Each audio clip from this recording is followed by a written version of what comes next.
Absent Councilor Starbad. Present. Present Councilor Field. Present. Present Councilor Hogan. Present. Present Councilor LaPierre. Present. Present.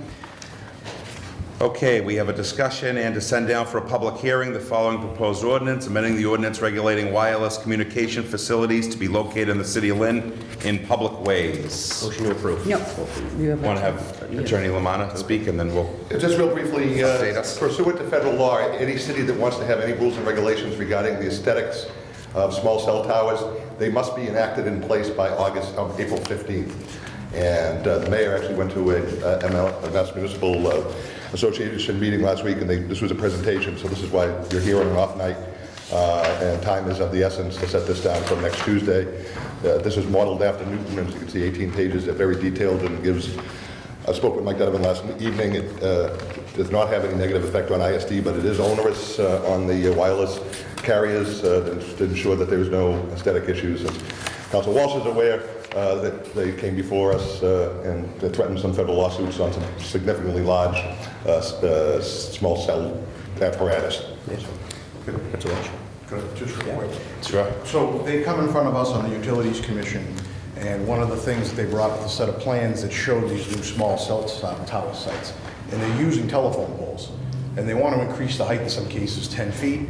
And then on the bottom of them, there's boxes that it could be the size of a sheet of plywood. These are going to go up in front of people's homes, and there's going to be a lot of issues. I wouldn't want it in front of my house, to be honest. So I think this is a way for us to try to be able to have some say with the, right now, I don't think we do. I think they kind of have it, you know, the way they want it, and we need to have some say in that. So we can move this forward for a vote degree.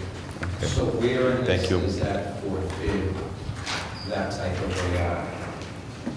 a, From a federal legal standpoint, it's very difficult to regulate these, but the aesthetic values, the size, and the public hearings and comments that are in this particular ordinance is about as strict as I have found anywhere in the Commonwealth.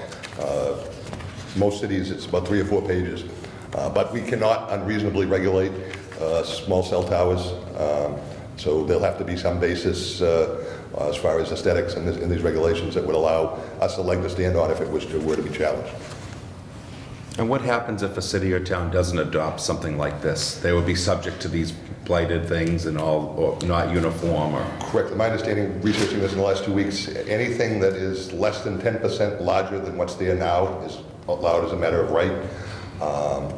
That would still, this would be more so for new sites that would be able to regulate.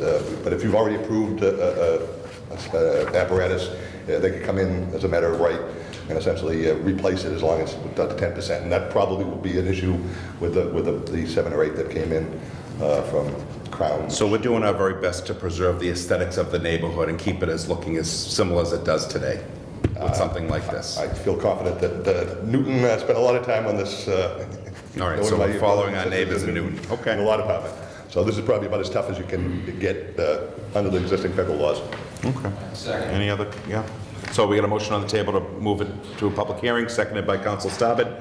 All those in favor signify by saying aye. Opposed? Motion carries. Any other business? No other business. Motion to adjourn's been made, seconded. All those in favor? Opposed? Thank you.